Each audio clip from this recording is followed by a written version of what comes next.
무리가 다 일어나 예수를 빌라도에게 끌고 가서 고발하여 이르되 우리가 이 사람을 보매 우리 백성을 미혹하고 가이사에게 세금 바치는 것을 금하며 자칭 왕 그리스도라 하더이다 하니 빌라도가 예수께 물어 이르되 내가 유대인의 왕이냐 대답하여 이르시되 내 말이 옳도다. 빌라도가 대제사장들과 무리에게 이르되 내가 보니 이 사람에게 죄가 없도다 하니 무리가 더욱 강하게 말하되 그가 온 유대에서 가르치고 갈릴리에서부터 시작하여 여기까지 와서 백성을 소동하게 하나이다. 빌라도가 듣고 그가 갈릴리 사람이냐 물어 헤롯의 관할에 속한 줄을 알고 헤롯에게 보내니 그때에 헤롯이 예루살렘에 있더라. 헤롯이 예수를 보고 매우 기뻐하니 이는 그의 소문을 들었으므로 보고자 한지 오래였고 또한 무엇이나 이적 행하심을 볼까 바랐던 연고러라. 여러 말로 물으나 아무 말도 대답하지 아니하시니 대제사장들과 서기관들이 서서 힘써 고발하더라. 헤롯이 그 군인들과 함께 예수를 업신여기며 희롱하고 빛난 옷을 입혀 빌라도에게 도로 보내니 헤롯과 빌라도가 전에는 원수였으나 당일에 서로 친구가 되니라. 아멘. 예수님께서는 대제사장들, 서기관들, 그리고 성전 경비대장들, 장로들에게 체포당하신 후에 대제사장의 집, 산헤드린 공회, 그리고 이제 로마 총독인 빌라도에게까지 끌려오게 되었습니다. 이 빌라도는 유대와 사마리아를 관할하는 로마 총독으로서 잔인한 사람이었습니다. 누가는 이 빌라도를 13장 1절에 갈릴리 사람들을 성전에서 사륙한 후 그들의 피를 제물에 섞었다고 말할 정도로 잔인하게 묘사된 인물이었습니다. 예수님을 고발하는 이 무리들은 이러한 빌라도의 잔인함을 이용하려고 했을 것입니다. 1절 말씀에 나타난 이 무리들은 직역을 하면 그들의 전체 집단으로 해석할 수가 있는데 이들은 일반 백성들, 대중들이 아니라 산헤드린 공회의 대표단을 말하는 것이었습니다. 이 산헤드린 공회는 바리새인들과 사두개인들로 구성이 되어 있었는데 이는 이스라엘 최고 의결 기관이었습니다. 최고의 권력층이란 말입니다. 그런 만큼 이스라엘 전반적인 모든 문제를 여기에서 가지고 결정했습니다. 그래서 이곳에서 결정된 사항들은 어느 누구도 어겨서는 안 되었습니다. 그러나 한 가지 없는 것이 있다면 바로 사형에 대한 권한이었습니다. 그래서 이들은 로마의 지배를 받고 있었기 때문에 로마에서 사형권을 주지 않아 결국 이들은 예수 그리스도를 사형시키고 죽이기 위해 결국 로마 총독인 빌라도에게 찾아갔던 것이죠. 사회 전반적으로 대표하는 이 무리들 모두가 예수님을 죽이려고 작정하고 찾아가 예수님을 백성들을 미혹했습니다. 그래요 이곳에서 많은 소동을 일으키고 있습니다. 빌라도 총독에게 고발하고 있다는 겁니다. 이 미혹이라는 단어, 원어의 뜻을 직역하면 왜곡하다, 이탈하게 만들다, 벗어나게 하다 등의 뜻으로 직역을 할 수가 있습니다. 이들은 이 미혹하다라는 뜻을 이중적인 목적으로서 사용했습니다. 하나는 유대 민족을 미혹해서 하나님의 길에서 벗어나게 만든 자로 예수님을 정죄할 목적을 지녔고, 또 하나는 로마 총독에게, 로마에게 있어서 백성을 선동해 로마에게 저항하게 만든 죄로 사형을 당하게 만들 목적이었습니다. 사형을 당하게 만들 목적으로 세금을 내지 못하게 한 것, 그리고 그리스도 왕으로 주장했다고 한 것으로, 미혹한 것으로 고발을 했습니다. 유대 지도자들은 치밀한 것으로 보입니다. 누가복음 20장 20절에서 26절에 이미 예수님을 죽일 만한 거리를 찾고 모으고 있었습니다. 세금에 대한 질문을 던져놓고 그에 따른 대답을 자기들이 얻어서 나름대로 정리하여 자료를 하나 가지고 있었고, 또한 자칭 왕 그리스도라 고발하면서 산헤드린 공회에서 질문하고 얻었던 대답으로 자료를 얻어 자신들의 나름대로 추론하여 결론 짓고 고발하는 데 사용했던 것입니다. 그리스도는 하나님의 나라를 통치하도록 기름 부음 받은 사람입니다. 이 무리들은 이러한 것에 로마 총독을 자극할 용어인 왕이란 단어를 덧붙였습니다. 식민지 백성들이 이러한 왕이라는 칭호를 가진 사람을, 지도자를 따라서 로마의 통치를 반대하고 독립운동을 일으키면 식민지를 관리한 총독으로서 매우 곤란해지기 때문에 집요하게 고발하여 처벌을 하라 요구하고 있는 것입니다. 예수님을 정치범으로서 이 로마에게 고발을 하고 있는 상황입니다. 이러한 말을 듣고 보니 빌라도는 고민이 되었죠. 그래서 빌라도는 예수님에게 내가 유대인의 왕이냐라고 질문합니다. 예수님께서는 여기서 내 말이 옳도다라고 대답을 하시는데, 이 일을 직역해 본다면 당신이 말하고 있다라는 뜻입니다. 이것은 여러 가지 의미로 해석될 수가 있습니다. 하나는 당신은 그렇게 말하고 있지만 나는 인정하지 않습니다. 또 하나는 당신도 그렇게 말하고 있고 나도 그렇게 인정합니다. 또 마지막은 당신은 그렇게 말하지만 나는 대답하기를 거부합니다. 여러 가지 뜻 해석이 가능한데 예수님께서는 아마 이 세 번째 의미로 말씀하신 것처럼 보입니다. 이미 산헤드린 공회에서도 예수님께서는 직접적인 대답을 주시지 않고 넘어가셨기 때문입니다. 빌라도는 두 번이나 이런저런 생각을 해보아도, 질문하고 대답을 듣고 또 생각을 해보아도 아무리 봐도 예수님께서는 그러한 정치적인 그리스도나 왕, 반란을 일으킬 만한 인물이 아니었기에 죄가 없다고 생각하고 말을 하게 되었습니다.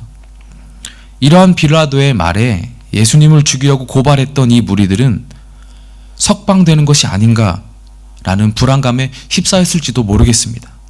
그러자 이들은 더욱더 강하게 이 예수는 유대에서 가르치고 갈릴리에서부터 시작해서 이곳까지 백성들을 선동하며 이끌어왔다고 강하게 반응하며 말했습니다.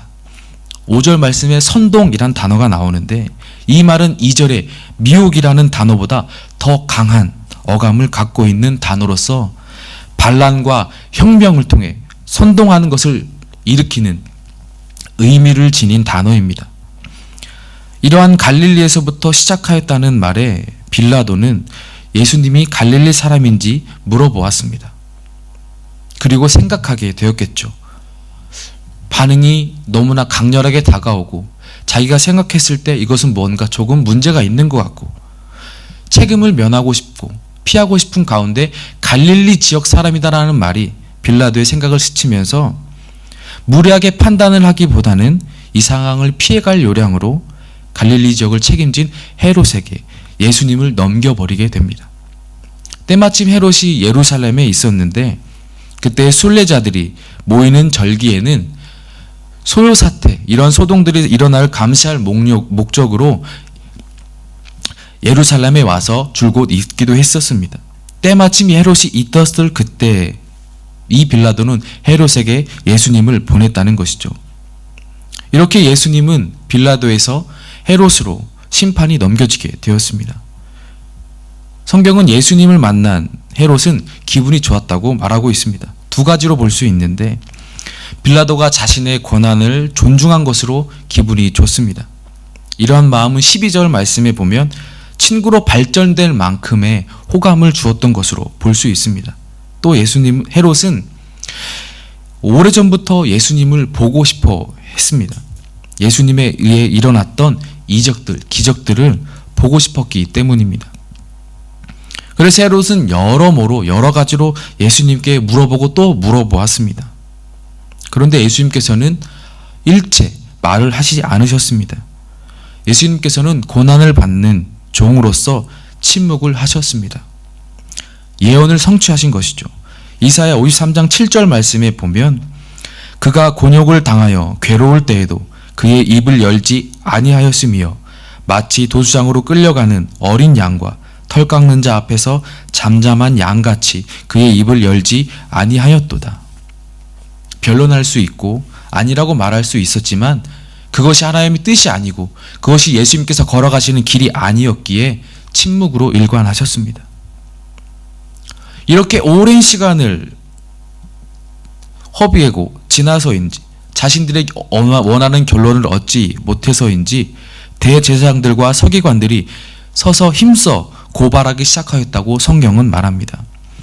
서서 고발했다고 하는데 이 서서라는 말은 헤롯에게 예수님을 보낸 직후부터 계속하여 헤롯궁에서 기다리면서 헤롯을 심리적으로 압박한 것으로 해석할 수 있습니다. 이러한 압박감에 그리고 예수님께서 아무 말도 하지 않고 아무것도 보여주지 않는 것에 화가 났는지 부담을 느꼈는지 헤롯은 예수님에게 흰 옷을 입히고 조롱하며 다시 빌라도에게 보내는 것으로 조사를 신속히 마무리 지었습니다. 헤롯도 예수님을 죄인이라고 결국 단정짓지는 못했습니다. 빌라도도 그랬고 헤롯도 그랬습니다. 예수님께서는 죄가 없으셨기 때문입니다. 그럼에도 불구하고 이들은 끝까지 예수님을 죽이려고 몸부림치고 또 몸부림치고 있는 것을 바라볼 수 있습니다. 빌라도와 헤롯은 한 지역의 통치자였지만 이들에게서 공의란 것은 찾아볼 수 없었습니다. 그저 자신의 정치적인 안녕, 기득권 유지를 위해서 욕망에 따른 대처만이 있었을 뿐입니다. 또한 대제사장들과 서기관들도 마찬가지였습니다. 예수님을 시기하고 자신들의 기득권을 빼앗길까 두려워서 온갖 방법을 모색하고 동원했기 때문입니다. 한 나라를 지도하는 지도자, 그리고 그 가운데에서 종교 지도자들, 이들 예배를 주관하며 하나님께 나아가는 것, 또 말씀을 암송하며 통달하며 다른 이들에게 가르쳤던 그들이 진정한 구원자이신 예수님을 모르고 자신들의 기득권을 위해서 제거하려고 하는 대상이 되었다는 이 상황이 정말 답답하고 어리석게 보입니다. 영적인 민감함을 가지고서 하나님의 말씀을 통해 예수님을 알아보았어야 하는데, 그분을 따르기 위해서 더욱더 몸부림쳤어야 하는데 오히려 그분을 모른 척하고 몰아내려고 하며 이 땅의 권력, 욕망, 기득권을 위해 죽이려고 달려드는 삶을 살고 있는 이 모습. 사랑하는 성도님들, 이들은 예수님을 죽을 죄인으로 몰아가고 있지만 예수님은 죄인이 아니셨습니다. 우리는 예수님께서 왜 고난, 수치, 고통, 그리고 모든 물과 피를 쏟으셨는지를 잘 알고 있습니다.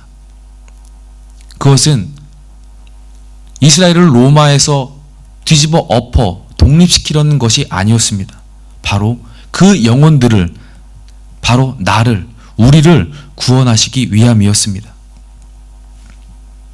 오늘 이 말씀을 묵상하면서 깊이 다가온 것이 있었습니다. 예수님을 바로 알아야겠다는 것이었습니다. 예수님을 제대로 알고 바로 믿어야겠다는 것이었습니다. 우리는 말씀에 나타난 저 무리들처럼 예수님을 모르지는 않습니다. 이미 다 알고 있습니다. 그런데 예수님을 따르는 나의 삶이 과연 주님의 말씀에 민감하게 반응하고 있는지 돌이켜보았으면 좋겠습니다. 입술로는 예수님을 따른다 말하고 있고 나의 발걸음은 교회로 나오고 있지만 여전히 나의 욕심에 따라 예수님을 알고 믿는 척하는 것은 아닌지, 말씀을 통하여서 다시 한번 내가 진정으로 믿고 있는지, 또한 그것에 대하여 감사하며 살아가기 위해 몸부림치는지를 돌이켜볼 수 있는 우리가 되기를 소망합니다. 혹 조금이라도 걸리는 것이 있다면 이 고난주간에 예수 그리스도를 묵상하시면서 회개할 수 있는 영적인 민감함이 있기를 또한 소망합니다. 아멘. 또 다른 한 가지는 이미 세워진 영적인 리더들, 그리고 앞으로 교회에 세워질 리더들을 위해서 간절하게 기도해야겠다라는 묵상이 있었습니다. 하나님께서는 우리 교회를 여기에 세워주셨고 이 땅 가운데 세워주셨고 담임 목사님을 시작으로 하여 모든 동역자, 교역자들, 항존직들, 집사님들, 청년들, 모든 헌신자들, 이러한 모든 동역자들이 빌라도와 헤롯, 유대 지도자들과는 구별된 리더들로서 온전하게 삼위일체 되신 하나님을 향한 바른 신앙을 가져야겠다라는 생각을 갖게 되었습니다. 이러한 신앙을 가지고 우리 교회가 하나가 되어 온전하게 나아갈 수 있도록 우리 모두가 깨어 기도하여야겠다라는 생각을 갖게 되었습니다. 오늘 하루 이 말씀을 우리 마음에 심으시고 받으시고 우리 교회를 위해, 그리고 세워진 지도자를 위해, 그리고 앞으로 세워질 리더들을 위해 기도할 수 있는 오늘 하루가 되기를 예수님의 이름으로 소망합니다. 이 시간 함께 기도하실 때 우리 교회를 위해서 세부적으로는 담임 목사님을 시작으로 세워진 리더들과, 그리고 앞으로 동역하기 위해 세워질 리더들이 하나님 보시기에 합한 자들이 되게 해달라고 기도했으면 좋겠습니다. 또한 환우분들을 위해서 함께 기도해 주시기를 부탁드리고 각자의 기도 제목으로 기도하고 돌아가도록 하겠습니다. 함께 기도하겠습니다.